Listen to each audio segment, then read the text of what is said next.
Welcome to Moe's! If you've never tried the stacks at Moe's, it's like a roller coaster.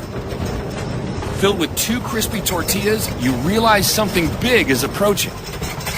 And that moment hits when all-natural chicken is added along with Moe's famous queso, fresh veggies, and all-natural shredded cheese. At which point, it's all folded and grilled crispy, flipping your world upside down.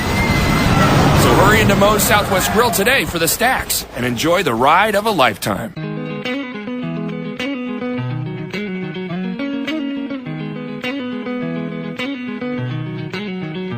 We are Talkin Hoops, NorthJerseySports.com's original multimedia series, talking all things boys basketball. I'm not even going to put the North Jersey in there because we are past that time of the season. It is state finals weekend coming up. I am Corey Doviak, being joined by our, Richie Ballgame Barton. What's up, Richie B? That's your best intro, huh? Well, that's all I could think of. Yeah, you didn't move me this week. Yeah, well, not the first time, not the last. Right, tune into next week's show. I'm glad I met that with silence. That was the point. Yeah. That was the point. I wanted to make you feel a little, you appreciate what you have here in the ball game. You know what I mean? You did. You actually made me feel a little bit uncomfortable there. I didn't appreciate that. I'm glad. I have a terrible voice. I'm sick. I'm playing hurt here late in the season. Wow. You ever heard of Sudafed? I'm going to take that as soon as the show is over. Actually, I'll take it when you start talking. Well, when you start talking, it actually acts like Sudafed. But we're going to talk about the entire state tournament here, and we're going to bring on an expert on that subject. Jason Bernstein, a roving statewide hoops insider, guy who's written for many publications and writes for many more, will join us. He's got a good bird's eye view of the entire state because he's been running up and down covering everybody. So when we get into these state finals here with Jay, he's going to really break it down for us. Oh yeah, I mean Jay's. I mean the guy's everywhere. Yeah, if I'm at a big boys game, he's there. He's seen everyone, and he's seen everyone. We cover what we cover. We cover North Jersey, we cover Bergen, Hudson, and Passaic counties. But you talk about teams outside the area, Jay seems to know a whole lot about them, and that's who we're going to. We'll see if we can stump him on Paulsboro, but we'll get there. Before we bring Jay on, though, I just want to touch quickly on a couple of the state final games that we actually covered last night. You were at Bergenfield, and we'll get into it more deeply with Jay, but just a quick overview of Bergenfield, and keep it short because you'll go long later.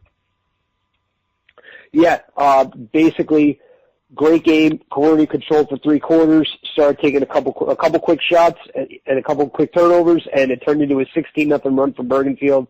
DJ Haskins was huge in that run.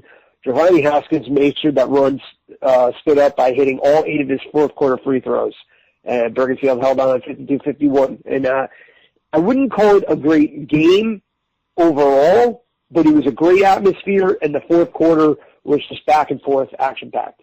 And East Stroudsburg University graduate Marty Rivard does it again. The master, Marty Magic. Yeah, people. You know what people forget about Bergenfield is that Bergenfield was really a middle-of-the-road team for a while before they were very over. good in the late 90s, early 2000s under Dennis Rossi, and then it slumped for a while.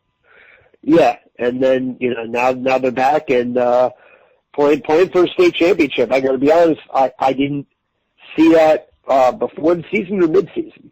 I thought this is a good team, but I don't know if they could get over the hump against the Teaneck. They did that. I didn't know if they'd get over the hump against Colonia, down 9 early in the fourth. They did that. So this is another chance to prove people wrong, and they've got me on board as a believer. Yes, all right. So the game that I was at was Cresskill University in the Group 1 state semifinals, also at East Orange campus. And University has been through the wars. They play in one of the toughest conferences in the state, small Group 1 Newark magnet school, going up against the big boys. And last night, Cresskill on a dream season, 5 senior starters, with the goal of making it to Rutgers. And as it turns out, they fell a point short. But, University comes out, they take a 16-10 lead. They're up 27-20 at the half, 41-31 after 3 quarters. But you just got the feeling watching the game like, hey, if Cresskill could put it together here, they can make a run. It wasn't like they were getting blown off the court. They were missing shots that they usually make. They missed a 3, 4, 5, dare I say, layups in the first quarter. and they were just seemed to be a step. I don't want to say a step slow, but like a step behind. Like a pass that they would normally connect was behind somebody, losing the ball in inopportune times. Then they kind of realized that, like, hey, it's almost over here. Fourth quarter, they make a spirited run to get back in the game. Zach Garcia made 2 huge steals and 1 big assist to Sean Kelly. That was Sean Kelly's 1,000th point. That pumped him up. He gets his 1,000th point in his senior year in his final game on that stage at East Orange campus, high school. All that stuff comes down to the wire. Kresko had a chance to make a play late. And, again, I'll get into this later when we have Jay Bernstein on, so I don't have to go through it in depth. But Kresko had a look from 3 with 3 seconds to go. It didn't happen. They got the ball back under the basket with 0.1 seconds to go, and they couldn't get off a final shot. So they lose to University by a point. But, Richie B., this is March Madness.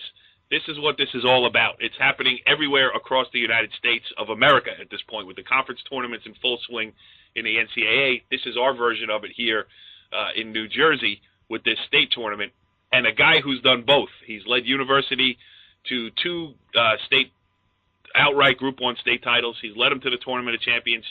He has won the Essex County Tournament, which is crazy for, again, a Group 1 school.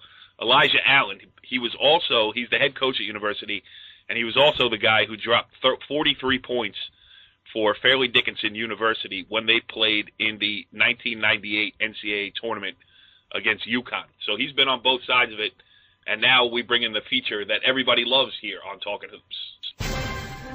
And now it's time to play everybody's favorite game here on NorthJerseySports.com's multimedia presentations. It's Empty That Recorder, sponsored by the Bergen County Education Association. Bergen County Education works because the BCEA works with you.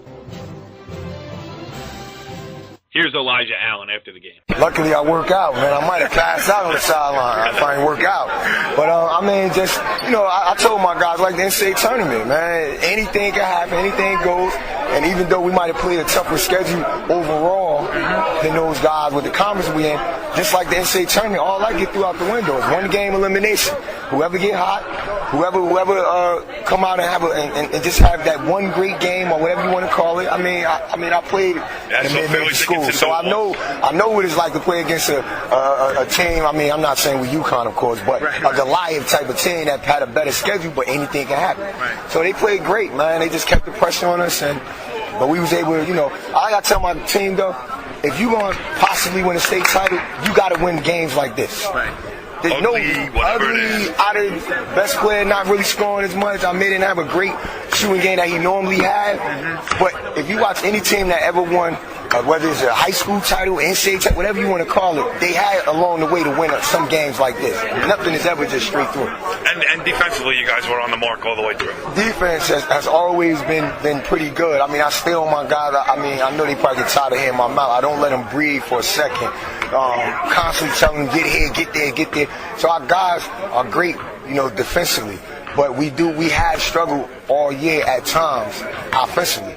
And that's really been our killer sometimes. Right, yeah. We might hold a team, but then we don't score. Right. So it was just one of those games, but it was a hard-fought game. Shout out to the coach for them, man. He had them guys ready, man, and they fought. They fought. So you've been here 10 years. How about it? Newark Public School. You looking to move somewhere, or is this where you want to be? I haven't. You have the name. The FDU job's gonna come up soon. You know what? To be honest with you, once I finish here at university, I'll probably be done with coaching, man. I'm just, it's so great that I've been able to come back to my home city and give back, what people gave to me, and I've been able to win counties and states, which is unheard of. Our magnet school, that we're a small Group 1 school, so to win a county in 09 and then back-to-back in 010 was unheard of. So you won the counties 2 years in a row. We won the county 09, 010. We had guys, Kazembe and Beef and guys like that, Derek Hunter. We won the counties back-to-back and the states back-to-back, 09 and 010. Wow. That was unheard of for a university and a small school. Do it again. Who's done it again? Then 2012, we went back again, and we lost to Asbury, and we lost to Seton Hall Prep in the counties final. So I just been really blessed with some good kids that had some great success, and now we're gonna do it all again on Sunday. Where'd you go to high school? I went to St. Benedict's. Oh, okay. I went to St. Benedict's, but before like the big time. It blew up. Right, exactly. That's what I was. When Bobby Hurley was the owner. Right, there we go. And what year was the FDU run for you? 98. 98. Yeah. What year did you graduate high school? I graduated in 93. I stayed an extra year because I broke my foot. And it's crazy because if I didn't break my foot, then I wouldn't have been there for that 98. That's great. What a lot of people don't realize is that the NEC, I know they're pretty tough now. But back when I played in the NEC, we had Charles Jones and we were scoring the nation. From LIU. We had some. This guy's an NEC guy too. He's a red flash from St. Francis. Exactly. So we had some great teams. So. Did you watch LIU? The final? Robert Morris against. I didn't see the final. What I was able to do was go up before the season was over and watch Robert Morris play against FDU. That was the only time I had like a little break, and I was able to go up there and talk to the team and talk on the radio. I hadn't been up there in so long. That's awesome. So it was awesome. Well, Richie B, Elijah Allen is a guy that has done it all in basketball on both the high school level, playing at St. Benedict's and now coaching at university, and also on the college level. Do you remember that game in '98 when he dropped 43 on UConn? Yes, I do remember that game in '98. I also remember a game in 1991 when they annihilated Glen Ridge in the round of 16. In the Anybody you know was on that Glen Ridge team? Everybody I know was on that Glen Ridge team. What Elijah Allen doing in that? Anyway, and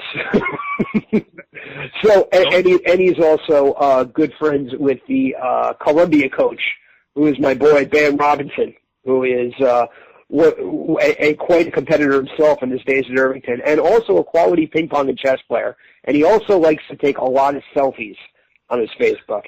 I mean, they're outstanding. But anyway, you've been covering Bergen County basketball for the last 10 years. You bring up Essex County for 1 minute on the show, and look how excited you get. Hey, listen, hey, I'm born and raised. I got to go. It's like you when somebody mentions Pal Park. You go crazy. A little bit of a divergent path between Palisades Park High School basketball and university athletics. Yeah. But hey, What's that?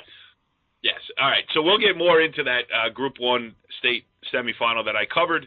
We'll get into all of the state finals coming up this weekend, and we will do it with a brand new guest here, Richie B., but a guy that we have both known for a long time. We'll call him a roving statewide hoops insider. He is Jason Bernstein, and he joins us here on Talking Hoops via the Moe's Southwest Grill hotline. Jay, thanks for joining us here on Talking Hoops. Corey, good to be on from one fellow Jersey Journal alum to another. The good old days down in the Jersey Journal heyday is when I started down there, back when they actually paid you to go out and cover a story. Imagine that. Yeah, the rumors are true. That did once happen. Yeah, really, I should have saved my pay stubs. We could have proven it. But, Jay, we brought you on here because, you're a guy who's out watching basketball all over the place. And listen, Jay Bernstein has one of the best statewide Twitter information, I don't even know what you call it, feeds out there. And if you want to follow him on Twitter, hit him up at jbernsteinhs. I do. We follow him here on NorthJerseySports.com. We get a lot of great information from. So, Jay, let's go around some of these games in the state here.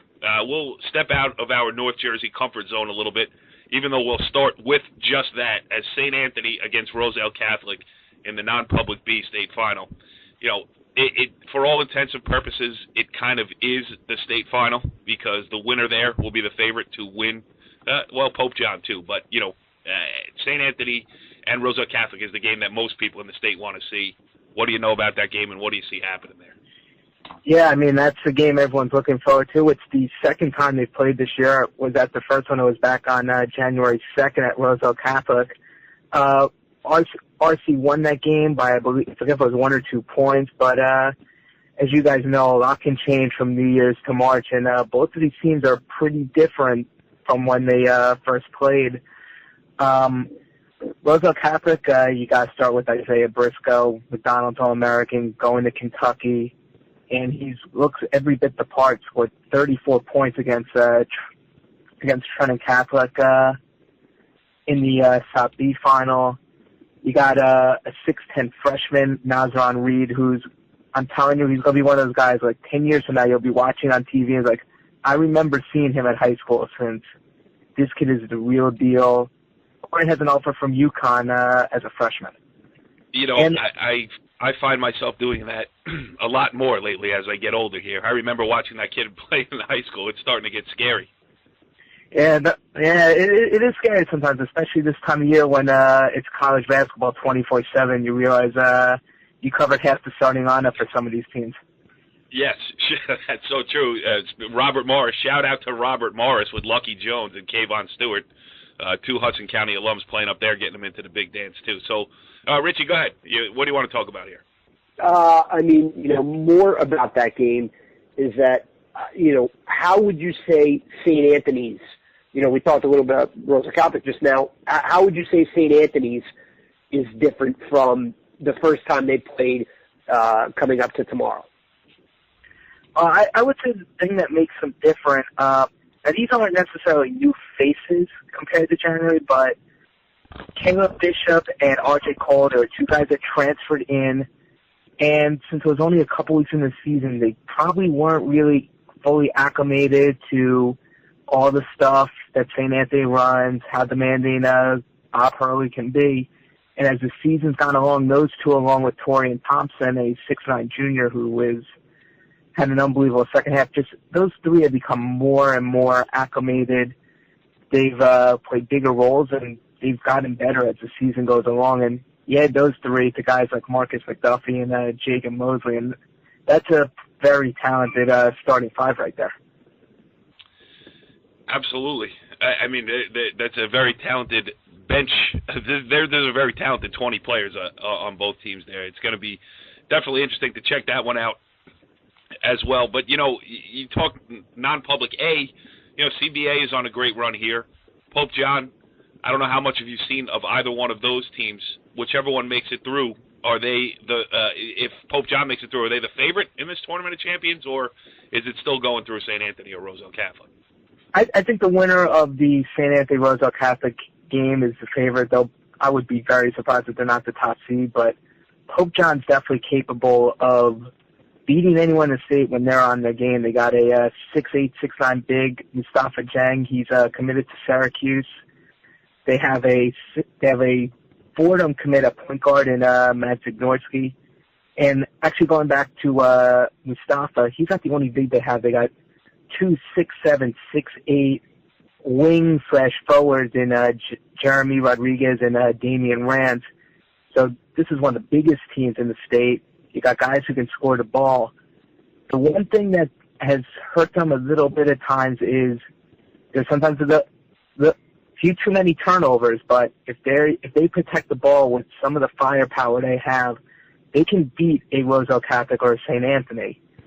And so I could see a scenario where they win the TSC. Also, shifting it back up home, got to watch out for Patterson Eastside. I think they opened a lot of eyes beating Linden the way they did on Wednesday. Hey, yeah, that was the one I was going to get to next, because I've seen Eastside, and Shakur Houston and Assem Johnson are playing as well as any tandem in the state right now. That's for sure. And, Linden was the little public that could, even though it's crazy to talk about a, Group 4 public that way, but, they're an undersized team who just took out everybody in their way, winning their county tournament, everything else, and then Eastside goes out and beats them. And Eastside's a funny team because they didn't get to play a county final. They didn't have the hardest road through Group 4, North 1 Group 4, until they got to Linden in the state semifinals. They got there. Richie B, they got a shot. I mean, we don't up here know that much about Cherry Hill East, but I think if Eastside plays its game, and Richie, I'll go to you because you covered them, I think, in the state final the last time in Juan Grile's first year down there, and they actually won the state tournament. Yeah. The Group 4 state tournament. Yeah. I mean, Juan Grile's, the thing about, first of all, he's an incredibly underrated coach. People think that they just say, oh, they're just big and they've got quick guards and, they just out-talent people. I disagree with that notion. Griles is a real good coach, and I agree with you, Rich. Yeah, and the key for them is their guards have matured. From last year, this year, and as the season has gone on, they've not, they haven't been I don't want to say they were a liability last year because that's completely off, but they played off the big guys. Now the guards can kind of carry them in stretches when it's not working down low. And when you have that inside-outside game, you have the depth, you have the coaching, this is Patterson Eastside's game to lose. And I'm not sure if Cherry Hill's let's face it, they've beaten some good teams along the way in the state tournament, but I just don't know if they have the size and the depth at really the forward spot or the guard spot to compete with Patterson Eastside. But you never know when you play in those big venues. Sometimes your shooting's off, and depth perception and all that. So that'll certainly come into play. But for me, I think Eastside by double digits. How about you, Jay? I mean, have you seen Cherry Hill East or know much about them? I have not seen Cherry Hill East. I do know they got two players just for people to keep an eye on. Jake Soapy is a point guard. He's committed to Penn. I think he's averaging 17, 18 a game. They also have a 6'9" junior forward. His name is Timmy Terry. I think he's averaging 13, 14 a game. I know some of the people in South Jersey are really high on him as a prospect.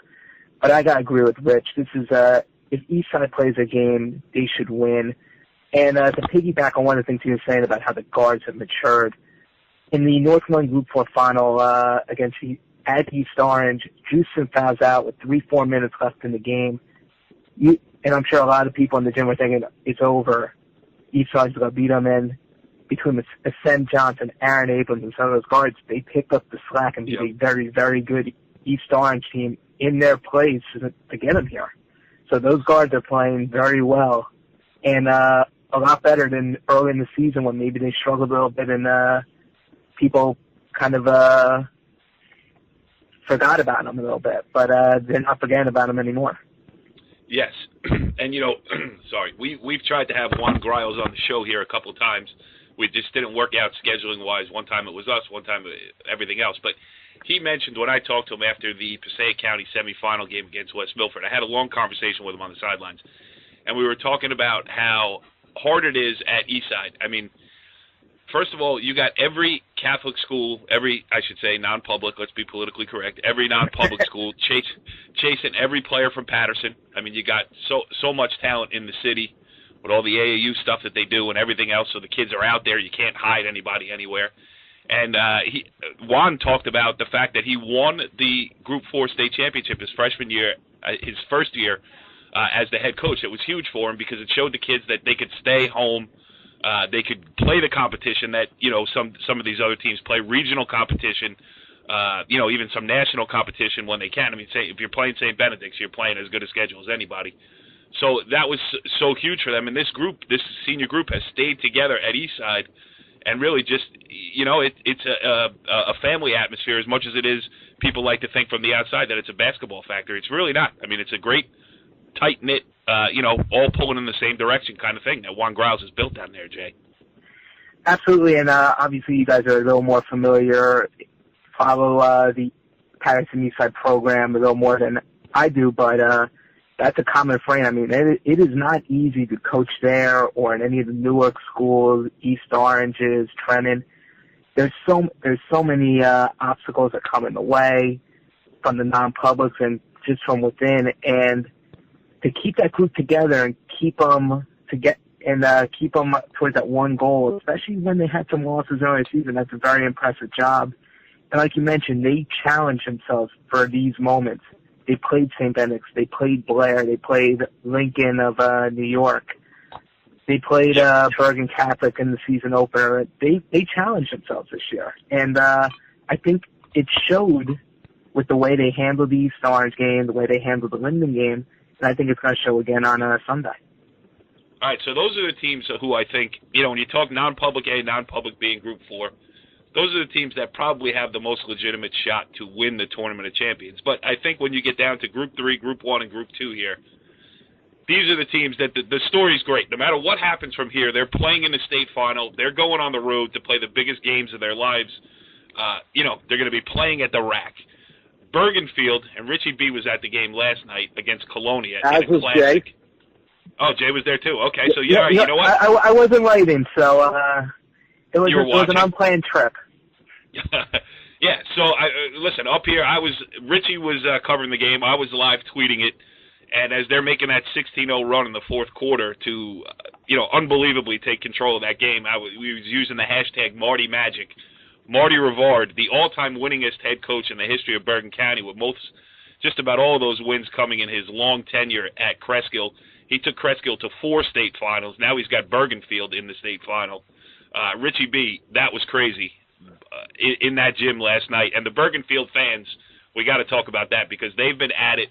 They sold out their own gym all the way through the North 1 Group 3 state sectional playoffs. They had a huge contingent down there at East Orange campus, and I would imagine that will continue this weekend. Yeah, I mean they were certainly live. I was underneath the basket, but they were on my side, so it was hard to talk to anybody. I mean, that's how loud they were. You could barely. You're just saying that because you didn't want to talk to Bernstein. Be honest. No, he was up on the stage like a big shot. I was down on the floor slumming it. Right. My camera's in retirement, so I'm not on the floor anymore. Gotcha. No, but that was a crazy game because for the better part of 3 quarters, I mean, Colonia really dominated possession. I mean, they controlled the tempo. They were up by 9 early in the fourth quarter, and I felt like they could have been up more. They missed some layups, missed some short jumpers, and Bergenfield just seemed like one of those things where they couldn't get anything going. And I wrote about it in my story. And the Haskins brothers don't want to. Now appearing on NorthJerseySports.com. Get the oh, plug that's in. correct. Follow us on Twitter at NJSCom. Continue. Yes, please do. Please follow us. Please read the story, and please listen up because. And please have a Moe's quesadilla as you are reading up on all of your NorthJerseySports.com interactive and compelling content. I agree. They're delicious. Anyway, God, now I'm hungry. This is unbelievable. All right, I digress. So the thing about the Bergenfield game is that, again, Colonia was really, really in control, and the Haskins brothers don't want to admit it, but I saw it. They were sucking wind early in that fourth quarter, and they were looking at each other, looking up at the clock, and it just had the feeling like, you know what, maybe tonight's just not our night. And then all of a sudden, a steal and a layup, and then a hurried shot turns into a 3-point play, and now they're within 4, and now, adrenaline just takes over, and boy, did it take over. I mean, a 16-0 run. DJ Haskins was outstanding on both ends of the floor throughout the run. Also made the dish off to Leonard Belosa, who hit the go-ahead 3. But then Colonia came back at the end, and if it wasn't for Giovanni Haskins, who is not the world's greatest free throw shooter, yes, but one of the world's best competitors. So you don't have to be a good I like him. He's just, here's what I like about Giovanni Haskins. You would have thought this was a scrimmage. Like, I mean, people were going crazy throughout the gym. You could feel the pressure, and he was just like playing like it was a pickup game. And just his demeanor the whole time. And when him and DJ are just playing within themselves and really getting to the rim the way they did late in that game, Bergenfield is a dynamite team. But the key is with Ewing, who is their opponent in the Group 3 final, who has a huge advantage at the guard spot, led by Trey Lowe, who has over 2,000 points and is already committed to Temple. They're gonna have to really control the tempo and put together the effort they put forth in the final 6 minutes for a full 32. Ewing is the clear favorite in this game. Bergenfield can beat them. I mean, they've showed the teams they could beat. I mean, they beat a really good Teaneck team and a really good Colonia team. But to beat Ewing on that big floor, they're going to have to really value every possession and play a full 32 minutes. They can't have any lapses. Yeah, Jay, have you seen Ewing? What's your take on that? I saw Ewing on video. I have not. He's doing video work, Richie B. Look at him, video work. God, he's a badass here. You, my friend, need a hobby. No comment. But obviously, as Rich talked about, I mean, Trago might be like the best pure wing player in the state. He can shoot the three. He's averaging 7 rebounds, 7 assists. He does it all. But as you guys know, for as good as one player can be, you don't win 29 games on one guy alone. And Ewing's got some other players. Justin Porter is a 6'4", 6'5" wing. I think he's a 1,000-point scorer. They have a couple other guys, Herbie Ellis at guard. I know there's 1 or 2 other guys I'm just forgetting about right now, but they have 4 or 5 guys that average 9, 10, 11 points a game. This isn't a one-man show, Ewing. And also, they got some experience on this big stage. They made it to the Group 3 final last year. And I'm going to bet it was an experience that they haven't forgotten about since they played Newark Eastside, and Newark Eastside just took it to them. Ewing was embarrassed that day, and I'm sure it's not something they have forgotten about, and they've been waiting for this opportunity. Yeah, and here's the crazy thing about the state tournament, and Richie and I were talking about this on the phone this afternoon. You know, I covered Bergenfield in the North 1 Group 3 state sectional quarterfinals, and they beat Tenafly by 1 point. And Tenafly had possession late with a chance to go ahead. So, you know, that's the state tournament in a nutshell. I mean, Bergenfield could have lost at home in the quarterfinals and now is playing in the Group 3 state finals. That's the razor's edge that this state tournament is played on. That's what makes it so much fun. All right, moving down to Group 2, and Jay, I'll go to you on this because you got Newark Tech against Camden, and as you mentioned before we came on the air, you've seen Camden up close and live and recently. How about that game? Yeah, this one's an interesting game. It's actually a rematch of last year's Group 2 final, these same 2 teams. When Newark Tech came back from a 10-point deficit, they beat them 48-44 or something like that. Camden returns, I believe, 4 starters from that team last year, led by Brad Hawkins, who is a national football recruit, but he's a very good basketball player as well. I saw them play Manasquan in the Group 2 semifinals this week. He had 25 points, 12 rebounds, 6 assists. As sort of a comparable type of player he is, think the size and body of like a DJ Haskins, but a quicker, more athletic version who can handle the ball. This kid's phenomenal. That's dangerous because DJ Haskins, I mean, as good athletically, as we have up here in Bergen County pretty much. Or Giovanni, both of them actually. And Giovanni's also a national football recruit too, so. It's always great. It's always great to see those 2-sport guys, especially ones where you think of them as football players, but they are really skilled on the basketball court. They have another one like that also in Jamal Holloway, who's going to be a D1 football player. They also have a 6'4" freshman, Miles Thompson, a 4-year point guard in Russell Hinton.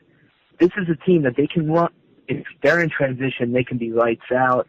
They don't have a ton of size, though, and that could be a problem against Newark Tech, who they have a bit of a twin tower thing going at Newark Tech. A 6'8", probably about 270-pound senior named Walker Wilson, and a 6'6", 6'7" kid, Jordan Zagadou. That's just a terror in the paint for teams. Zagadou, I think, had 29 points, 15 rebounds against Manchester last night. Just totally overwhelmed them. And just to add to just the weapons that Newark Tech has, they have a 5'10", 5'11" junior guard named Mustafa Lawrence, who, when his shot is on and he's playing in control, can light up a scoreboard. Believe he might have a couple low 1A offers, like Boston University, that type of area. The key to remember with Newark Tech and also with the University when we get to the Group 1, these 2 teams are 500, but they play ridiculous schedules. Newark Tech, they both play in the top division of Essex County, which means Seton Hall Prep, Newark Eastside, Irvington, Columbia, best of the best in that county and one of the best basketball counties in the state. Plus, to show how ambitious Newark Tech was this year, for good measure, they played Pope John, Roselle Catholic, St. Benedict's, and a couple others. They played everyone and anyone you could possibly play, and it's paid off for them this year. Yeah, battle-hardened, and that stuff shows up now. It doesn't show up, win or lose those games. That experience is invaluable, that's for sure. And it leads right into the University in Group 1. I was down there. I saw University hold on against Cresskill. I mean, Cresskill played a poor 3 quarters and then really turned it on in the 4th quarter to get close, and they had the ball last, down 1 with 3 seconds to go. They got an open look at a 3-pointer. It rimmed in and out, had a chance to get down, held ball on the rebound. It went Creskill's way with 0.1 seconds, though, is all they had left to inbound the ball, and they couldn't get off a tap to try to win it. University held on there. And talking to their head coach, Elijah Allen, after the game, it was pretty clear that what he was saying was that his kids, despite the fact that, it was getting close there down the stretch, they didn't panic. And he mentioned many of the same things that you did, Jay. I mean, they've played a brutal schedule in their conference. And, they've held their own as a Group 1 Newark public school going up against the teams that you mentioned there. Yeah, absolutely. I mean, I don't know if it's a Newark mentality or just knowing what it takes to be here, since both Newark Tech and University have a history of success in the state tournament, but they test themselves. If you were a Group 1 and you played some of those teams in the division, I wouldn't blame them if they didn't want to schedule anyone out of conference, and yet they still challenge themselves beyond that division. You might have seen University. They played Don Bosco at the Dwight Englewood event. They played Pope John at the Prudential Center. And these are teams we don't care if we start off the season like 4-10 or 5-11. We know that this is going to make us better come February and March, and that's what it's done. They don't care about going on the road in the state tournament. They were both 8 or 9 seeds, and they've just gone through teams. And as you saw with University, they got the 6'6", 6'7" senior Kyle Wright, who can just gobbles up rebounds and just creates so much open opportunities on the perimeter for those guards, whether it be Zamir Wright, Shaquan Mickens, Tariq McKenna. They got a bunch of them, and if a couple of them are hitting, it could be a dangerous situation for an opposing defense. Yeah, and Kyle Wright only 12 points last night in the Group 1 semifinals, and they still found a way to win. Zamir Wright had 17, Abdul Adams had 10. And, they just pieced it together. Richie B., if he knows anything about Paulsboro, you're going to have to tip your cap to him. Jay, what do you know about Paulsboro? This one's tough, I'll admit. I don't know too much about him. Right. I do. The funny thing is, they've never made it to Rutgers, but they've always been in that mix. I believe it's a wrestling town. Paulsboro, I do the wrestling show on here at NorthJerseySports.com, and every time state tournament rolls around, we're usually talking about 6-7 kids from Paulsboro. So it's nice to see the Hoops team get there. Oh, and they've had a couple of near misses. Their record the last 3, 4, 5 years is something ridiculous, like 110-15. But whether it was a South 1 final or that Group 1 semi, something always happened along the way. The only name I can remember right now from Paulsboro is a big kid, Theo Holloway. I mean, this is a team. Here's all you need to know, I guess, about Paulsboro. They beat Camden in a regular season game. They absolutely demolished Shalleck 2 or 3 times this season, including in the Group 1 playoffs. Although they did have a scare on last night, they beat Shore by 1 point. But this is a team where maybe they haven't made it quite to this stage, but they've been on the cusp for a while. And maybe this is the year they finally get over that hump and into the TOC. Hey, Richie B., how about Jay Bernstein? I mean, the fact that he knew even remotely Paulsboro's record over the last 4 years. Right. I mean, it's making me sound unprofessional, Jay. I'm not going to lie. You're showing me up. Yeah, he could have made all that up, though. I mean, we're not exactly fact-checking either. We're going to find out that everybody's name is a made-up name. I will. Yeah, well, I have to too. We talked about Newark Tech and Manchester before. Who picked both to win the section? Yeah. Listen, that part of the season is over, Richie B. All right, you won again with the predictions. No surprise there. You're welcome. I picked West Milford. Jason Bernstein, our roving statewide hoops insider. Catch him on Twitter at JBernsteinHSJ. Great job here tonight on Talkin Hoops. We appreciate you helping us out, and we will definitely see you down the road because that's what we do. I was going to say, I am sure I will see you guys this weekend, Tom's River or Rutgers or both. All right, Richie B. Good stuff there with Jason Bernstein, our old friend. He certainly knows a lot about the statewide aspect of New Jersey high school basketball. Oh, he sure does. I mean, again, as I said before, he's all over the place, knowledgeable, and this is a pretty tight show overall. A good listen. Yeah, if we do say so ourselves. And Richie B., this is the season that will never end because we have more teams playing. I don't know. We've been doing this a long time. Can you remember a time when you take into account the girls' side of it as well? We got 4 girls' teams playing. Immaculate Conception, IHA, Westwood, and Old Tappan all playing in state finals. We got 3 boys teams, St. Anthony's, Eastside, and Bergenfield. I mean, it's been a great season no matter what the outcome of this weekend's games are. It's been a great season for NorthJerseySports.com coverage area teams. No doubt about it. I mean, I don't think we've ever had more than 4, maybe 5 teams. I don't remember this many, nearly this many. And, I mean, they all pretty much have a good shot, which only means more work for us. Richie B., get your traveling shoes on, pal, because we ain't done yet. But this edition of Talkin Hoops is done. We will wrap it all up. Well, we'll reset it next week. We'll let you know who's left, who's playing where, and what's going on in the state of New Jersey basketball. But we're tired, and we're done. Yeah, I'm going to go to sleep for about 12 hours, and then got to get up bright and early. Back in Conception, noon. Follow the leader.